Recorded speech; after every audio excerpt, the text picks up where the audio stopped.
All right, the breaking news coverage continues right now with my colleague Richard Louie. I'll be back at 8 p.m. Eastern. Richard. And Candace, I'll see you then. Thank you so much. And thank you all for being with us on this Saturday afternoon. I'm Richard Louie at MSNBC headquarters right here in New York City. We're following the breaking news. Tropical Storm Barry has off-the-chart amounts of water, some watchers are saying, as it pummels the coast with moisture, and lots of that. The worry for more than 60 million people here now: flooding, dangerous storm surge, home foundations swept away, contaminated water supplies, mandatory evacuations, all that happening right now. And it could be days before the now tropical storm decides, well, to leave. The storm was a Category 1 hurricane just hours ago. Now the tropical storm has sustained 70-mile-per-hour winds, and, well, leaders around the region are sending out warnings to their residents now. I also want to caution everybody, this is just the beginning. I ask everyone to stay vigilant and be safe. Stay in your homes and off the road. As we've seen in the past, many of our streets can quickly become flooded and impassable. Do not let your guard down at this point. We have a lot more water coming towards us. The winds have shifted. Again this evening, asking you to stay off the streets, being prepared to shelter in place. And here are some of the photos taken from the Coast Guard we wanted to show you. They say the town of Grand Isle, Louisiana, has been without power for more than an entire day now, and most of the roads are covered with water to boot. The Energy Department says more than 72,000 people are without power in Alabama, Louisiana, Mississippi, Texas. Some people waiting until the last minute to prepare for the storm. They were hoping it's not as bad as was predicted. Sandbags don't do no good, not when the water gets 38 inches high. You know, so hopefully it doesn't get to that point. That's all we can do is hope and pray. I just hope my mama and my grandma are safe. That's why we out here doing this today. This will be actually our first flood/hurricane, and we're trying to get prepared for it. We waited basically to the last minute. Not looking forward to it, but the main talk is just praying that it won't be as bad as they're forecasting.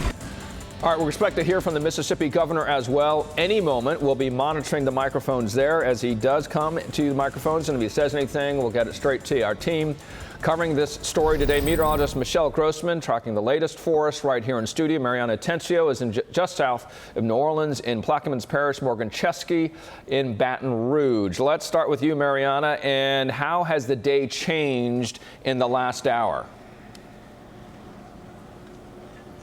The day has changed considerably, Richard. If you look at the scene behind me, I was here at 6 in the morning. This was the field, and I'm going to step out of the shot for our audience to see what it looks like now. It is completely flooded. These areas here in Plaquemines Parish, as you stated, southeast of New Orleans. So the storm hit as a Category 1 to our left in Morgan City. But just look at the consequences of this Category 1 hurricane here in terms of the storm surge, in terms of the flooding.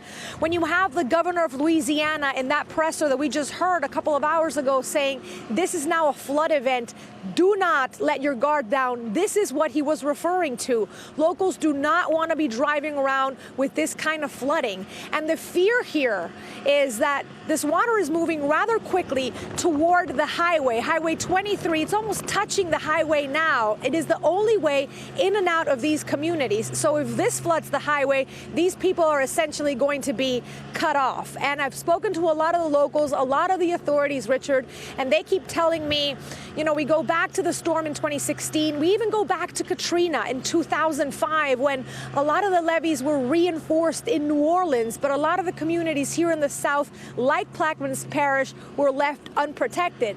And in some ways, the locals are telling me now is the time, especially after seeing these pictures and images and what it's going to take for them in the next couple of days to pump all of this water out, because this water has nowhere to go. Richard? Yeah, and Mariana, one of the concerns with all that water having nowhere to go is obviously water supplies as you move farther inland, as so as the storm does too. The concern about groundwater supply quality. Have you, as you've been around in Plaquemines Parish, the port's closed. I understand that nearly all the businesses, for instance, in Morgan City, there in Louisiana, also closed. What are the businesses saying in terms of what the next day or two will bring to them? Some businesses have decided to actually remain open to service the firemen, to first service the authorities here. This is still a pretty rural area, but you also have to remember, in terms of the Port of New Orleans, this is still one of the busiest ports in the world. This is an economy that goes through the Port of New Orleans here. So a lot of people obviously concerned for everything to get back on its feet. But of a special concern, as we were talking about, is getting these roads and these highways cleared. Right now, per the government, 16 highways in the southern part of the state are closed.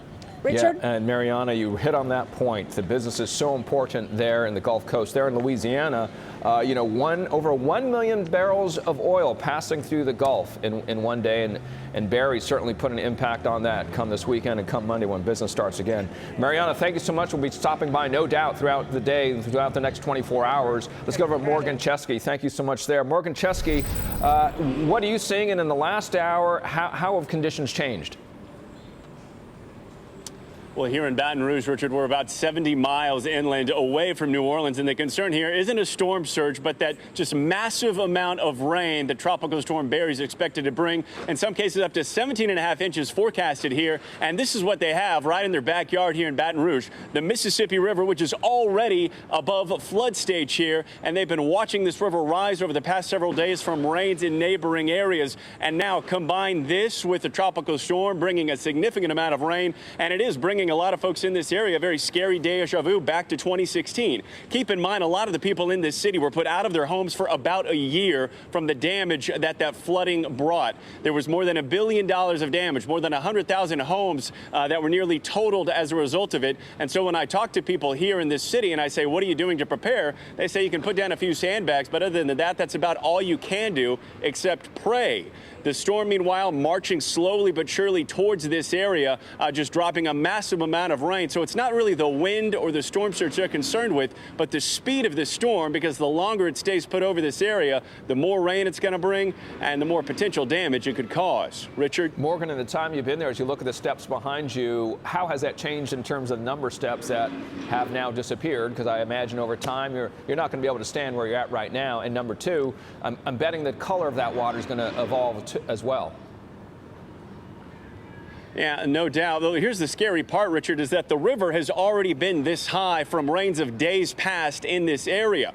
Barry hasn't even reached Baton Rouge in its entirety yet. We've seen a couple bands make their way through here. We have a light rain that's begun right now. We'll see the wind pick up and then die back down. But by and large part, this rain event that Barry's caused has not even really hit this city yet. And that's what's causing a lot of people to make contingency plans. We spoke to one individual who tells me that he's not going to risk it. He's already packing things up. He says his buddy says, I've got the car ready to pick you up. Just grab your pets and let's get out of here in case this really gets bad. Richard?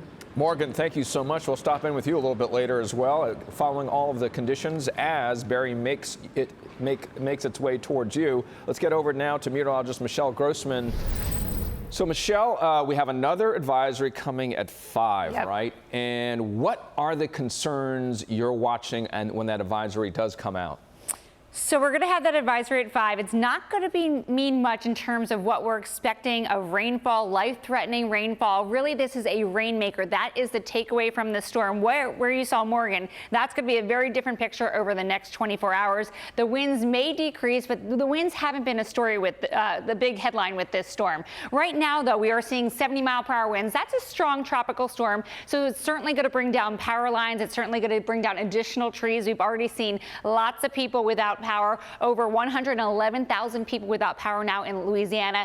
But the rain, that is the big story. Morgan had mentioned the storm back in 2016 in Baton Rouge, and we could see a repeat. Some people are still living in FEMA trailers from that date. So we're really going to watch this over the next several days. This is what radar looks like right now. We have lots of yellow and oranges on the map. That's indicating heavy rain. We have lots of training. That means it's going over the same area over and over again, and that is devastating.